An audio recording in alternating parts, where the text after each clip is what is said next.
Sukatabumi, ibu kota Kabupaten Lampung Utara, tersebar gunjingan warga yang mengatakan bahwa Bawongso adalah dukun santet. Isu ini disebarkan oleh orang yang tidak suka pada Wongso, yang selama ini dikenal sebagai seorang dukun yang pandai mengobat berbagai penyakit, baik penyakit lahir maupun batin. Konon, sudah banyak orang yang datang berobat pada Mbah Wongso, sembuh total dari sakit yang dideritanya. Meskipun ada yang gagal oleh Mbah Wongso, namun pasien yang berobat itu tidak merasa kecewa, karena mereka memaklumi Mbah Wongso yang usianya sudah mencapai 70 tahunan itu hanya manusia biasa yang memiliki kemampuan terbatas. Aku ini hanya sekedar menurut orang saja, hasilnya tentu terpulang pada Gusti Allah, kata Mbah Wongso. Tiap kali selesai menolong pasiennya, beliau juga tidak pernah mau meminta bayaran, apalagi menentukan tarif. Terserah sampean saja, karena niat aku cuma menolong sebatas kemampuanku saja. Jawabannya, kalau ada orang yang bertanya harus memberi berapa uang penajamnya, tetapi mereka kebanyakan memberi secukupnya. Tak ada yang mau berobat cuma-cuma, karena mereka memaklumi keadaan Mbah Wongso yang hidup dengan istrinya di sebuah gubuk sederhana di pinggiran Pekon, Jatisari. Beruntung Mbah Tarsih istrinya seorang perempuan yang cekatan. Meskipun usianya tak jauh berbeda dengan suaminya, tapi Mbok Tarsih masih mampu berkeliling menjajakan keong rebus yang diambilnya dari rawa-rawa yang tidak jauh dari rumahnya. Pagi-pagi sekali Mbak Tarsih pergi ke rawa-rawa yang tak jauh dari rumahnya untuk mencari keong.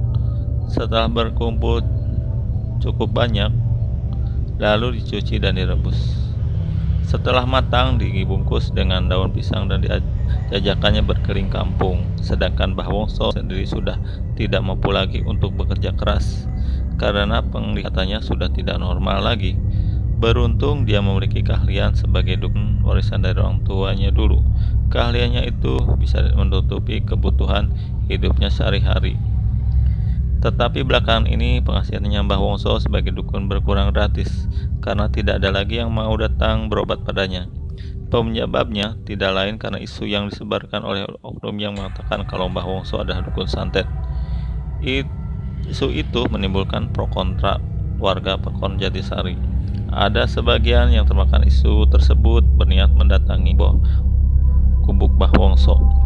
Mereka berniat mengusir dukun itu, tetapi sebagai kekolotan yang cukup disegani, Lurah Ayub melarang mereka.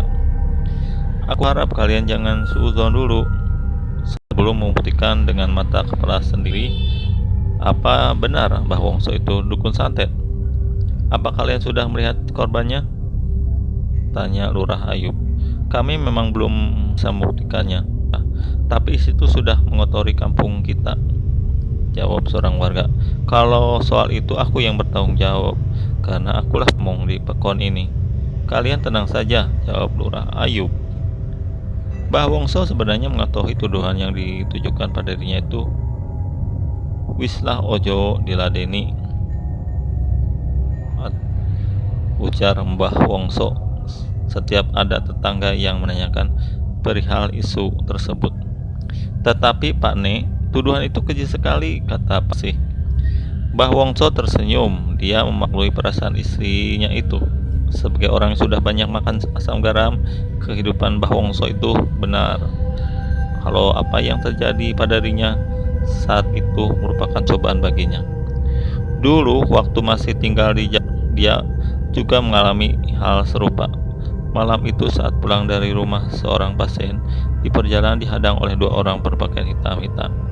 Kedua orang itu menghentikan langkah Mbah Wongso. Hei Wongso, kalau kamu mau tetap hidup sebaiknya cepat tinggalkan desa ini. Kalau tidak, kau mau tanggung sendiri akibatnya, ancam seorang yang menghadangnya itu. Kalian siapa? Tanya Wongso. Kamu tidak pernah tahu siapa kami. Pokoknya kalau besok kamu harus angkat kaki dari desa ini, kata seorang yang berdendam tegap, seraya mengenyunkan kayu dipegangnya ke tubuh Wongso, sehingga Wongso jatuh tersungkur. Melihat keadaan itu, kedua orang itu segera kabur. Malam itu dengan sisa tenaganya Wongso berhasil pulang. Rupanya kejadian beberapa bulan yang lalu masih membuat Suntet ketakutan. Padahal Wongso berjanji merasakan apa yang dilihatnya. Ya, malam itu 20 tahun yang lalu Mbah Wongso menyaksikan Ki Suntet melakukan ritual menyantet seorang pengusaha hingga pengusaha tersebut menemuinya ajalnya. Ingat Wongso, kemanapun kau pergi, aku akan selalu mengejarmu. Kau akan tahu akibatnya kalau sampai membocorkan rahasia ini, ancam Ki Suntet saat itu. Demi ketentraman hidupnya, maka Mbah Wongso mengajak istrinya pindah ke Sumatera. Pada saat itu, kejadian 20 tahun yang lalu kembali terulang. Malam itu 3 orang asing mendatangi rumah Mbah Wongso secara diam-diam. Mereka minta Mbah Wongso tidak lagi mau mengobati warga yang datang padanya. Kalau tidak, Mbah Wongso akan menerima akibat buruknya, ancam mereka. Tetapi ancaman itu tidak membuat Mbah Wongso takut, karena dia sudah tahu siapa orang yang menyuruh ketiga orang asing itu. Salah satu dari ketiga orang itu dikenalnya sebagai keponakan Ki Suntet. Aku tahu kalian orang suruhan. Katakan pada orang nyuruhmu itu supaya jangan memfitnahku, karena aku tahu apa tujuannya, jawab Mbah Wongso. Sejak malam itu, Mbah Wongso selalu waspada. Tak hentinya dia berdoa dan berzikir memohon pertolongan pada Allah Subhanahu wa Ta'ala. Karena firasatnya mengatakan kalau Ki Suntet pasti tidak akan tinggal diam. Benar saja, saat tengah malam Mbah Wongso tiba-tiba mendengar suara gaduh di depan rumahnya. Mbah Wongso mengintip melalui celah dinding. Dilihatnya ada beberapa ekor babi yang sangat besar mendengus-dengus mengintai rumahnya. Melihat hal itu, Mbah Wongso sempat mengambil lonceng dari kamarnya. Lonceng itu digoyang-goyangnya hingga menimbulkan suara bising. Ajaib, mendengar suara lonceng itu, babi yang mengintai rumah Mbah Wongso raib seketika.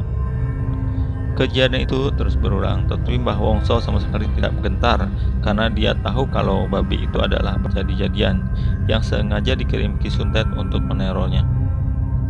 Sebaiknya laporkan saja Pak pada polisi atau Pak Lurah, Pak Ne, kata Mbok Tarsih. Ketika Mbah Wongso menceritakan perihal teror itu, tidak usah larang Mbah Wongso. Kenapa? Kalau tidak dilakukan, dia akan terus berbuat begitu. Dulu waktu di Jawa kita sudah terusir. Sekarang kalau kita pergi dari sini, lantas mau tinggal di mana? Tanya Mbok Tarsih cemas. Mbah Wongso terdiam. Apa yang kata istrinya itu benar, tetapi itu melaporkan perbuatan Ki Suntet itu bukan hal yang gampang, karena perlu bukti. Sedangkan yang dilakukan Ki Suntet bukan perbuatan yang biasa dilihat dengan kasat mata, tetapi hal yang gaib dan hanya dia sendiri yang dapat merasakannya. Sebenarnya aku bisa saja membalas, tetapi kalau dia sampai mati, berarti aku telah membunuhnya. Tidak, aku bukan seorang pembunuh, ucap Mbah Wongso dalam hati. Lalu kemudian apa yang Mbah lakukan? Aku tidak berbuat apa-apa. Aku mendatangi keluargaku dengan doa, memohon perlindungan pada Gusti Allah. Aku yakin Gusti Allah akan menolong umatnya yang terzalimi, kata Mbah Wongso. Rupanya doa Mbah Wongso didengar oleh Allah Subhanahu wa Ta'ala, karena Ki Suntet beberapa hari kemudian menemui ajalnya ditembak polisi karena bersama dengan 3 orang anak buahnya terlibat dalam peristiwa perampokan seorang pengusaha kopi di Kalianda, Lampung Selatan. Salah seorang anak buahnya yang selamat membuat pengakuan bahwa dirinya yang telah membuat isu menyebar fitnah pada Mbah Wongso. Alhamdulillah, kini kehidupan Mbah Wongso normal kembali dan pasiennya kini bertambah banyak.